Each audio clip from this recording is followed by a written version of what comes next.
নমস্কার, সংস্কৃত অ্যান্ড সনাতন ধর্ম ইউটিউব চ্যানেলে সবাইকে জানাই সুস্বাগতম। তো আজকের ভিডিওতে আমরা শ্রীমদ্ ভগবদ গীতার দ্বিতীয় অধ্যায়ের চতুর্থ, পঞ্চম এবং ষষ্ঠ শ্লোক জানতে চলেছি। তো আপনারা সম্পূর্ণ ভিডিওটি দেখবেন। এই ভিডিওটি দেখার পর কিভাবে সংস্কৃত উচ্চারণ করা যায়, কিভাবে শ্লোক উচ্চারণের পদ্ধতি জানা যায়, সেই বিষয়ে আপনারা জানতে পারবেন। তাহলে চলুন শুরু করি। শ্রীমদ্ ভগবদ গীতার দ্বিতীয় অধ্যায়ের চতুর্থ শ্লোকে অর্জুনের ভীষ্মাদির সঙ্গে যুদ্ধ না করার ইচ্ছা প্রকাশ বর্ণিত হয়েছে। কি বলছেন অর্জুন?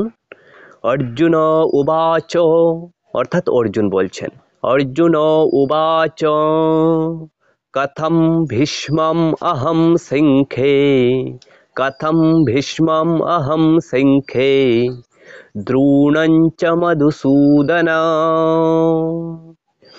ইষুভিঃ প্রতিযুৎস্যামি, ইষুভিঃ প্রতিযুৎস্যামি পূজার্হাবরিসূদন, পূজার্হাবরিসূদন।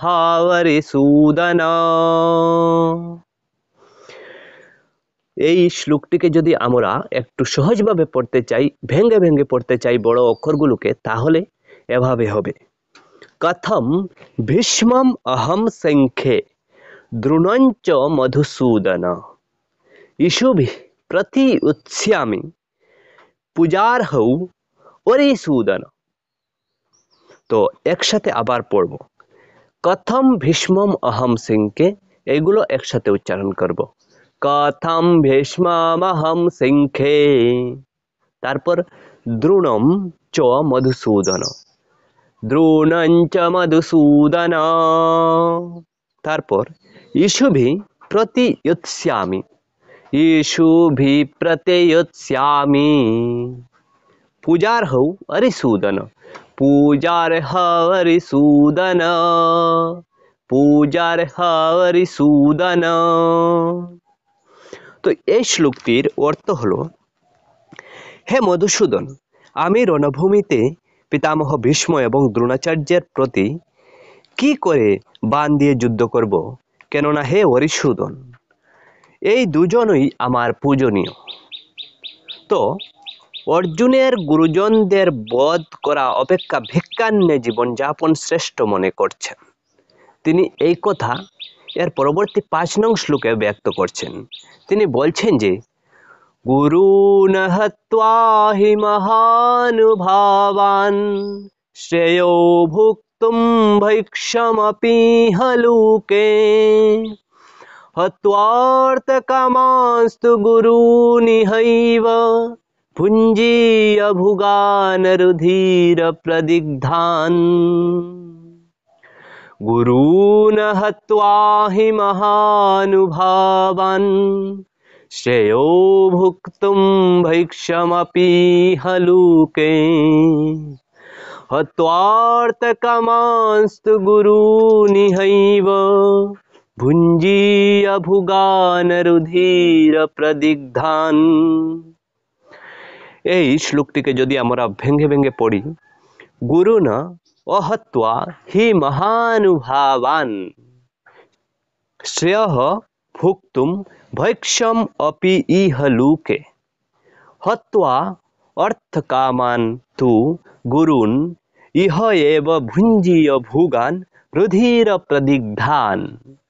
তো এই শ্লোকটি এইভাবে সুন্দর করে আমাদেরকে পড়তে হবে, বুঝতে হবে।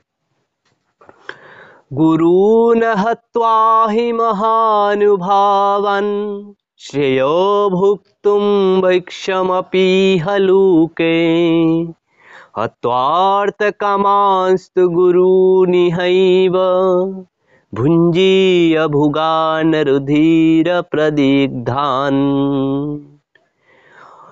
এই শ্লোকটির অর্থ হলো, মহানুভব গুরুজন দিগকে হত্যা না করে এই লোকে ভিক্ষালব্ধ অন্ন গ্রহণ করা কল্যাণকারক, এটা আমি বিবেচনা করি। কেননা গুরুজনদের হত্যা করে এই লোকে রুধির মিশ্রিত অর্থ ও কামরূপ ভোগ সমূহ যে ভোগ করব, তা কিন্তু উচিত নয়। রুধির মিশ্রিত, তো রুধির মিশ্রিত রক্তমাখা ভোগ আমি করতে চাই না, এই কথা বলছেন। তারপর নিজের কর্তব্যের বিষয়ে অর্জুনের সংশয় উৎপত্তির হচ্ছে এবং তিনি 6 নং শ্লোকে তা প্রকাশ করছেন। नो चैतद्विद्मः कतरन्न गरीय यद्वा जयेम यदि वा न जयेयु ज्ञानेव हत्वा न जिजीविषामः तेव स्थिता प्रमुखे धार्तराष्ट्रः। न चैतद् विद्मः कतरन्न गरीयः यद् वा जयेम यदि वा न जयेयु यानेव हत्वा न जिजीविषामः तेव स्थिता प्रमुखे धार्तराष्ट्रः। न चैतद्विद्मः कतरन्न गरीयः यद् वा जयेम यदि वा न जयेयु यानेव हत्वा न जिजीविषामः तेव स्थिता प्रमुखे धार्तराष्ट्रः। এই শ্লোকটির অর্থ হলো, এটিও জানি না যে আমাদের কি করা উচিত, অথবা এটিও জানি না যে আমরা জয়ী হব কিংবা আমাদেরকে ওরা জয় করবে, এবং যাদের বধ করে আমরা বেঁচে থাকতে চাই না সেই ধৃতরাষ্ট্রের পুত্ররা আমার সম্মুখে অবস্থান করছে। অর্থাৎ যাদের আমি মারতে চাই না, যাদের প্রতি আমার রক্তের সম্পর্ক, তারাই আমার সামনে এসে পড়েছে, এবং তাদের হত্যা করে যে রক্তমাখা ভোগটুকু জিনিসটুকু আমি উপভোগ করব তা আমি চাইছি না। তো এই শ্লোকটি আরও একবার আমরা ভেঙ্গে ভেঙ্গে পড়ব।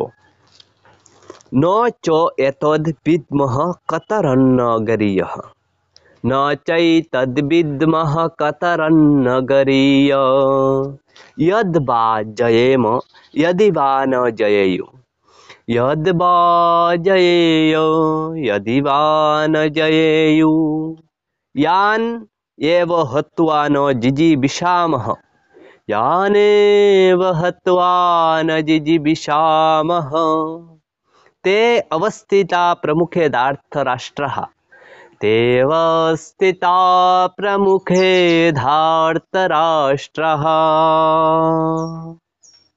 তো আজকের ভিডিওটি এখানে সমাপ্ত হলো। এর পরবর্তী ভিডিওতে আমি এর পরবর্তী শ্লোকগুলো আপনার জন্য নিয়ে আসবো। আপনারা অবশ্যই ভিডিওগুলো দেখবেন এবং লাইক করবেন, শেয়ার করবেন। ধন্যবাদ সবাইকে।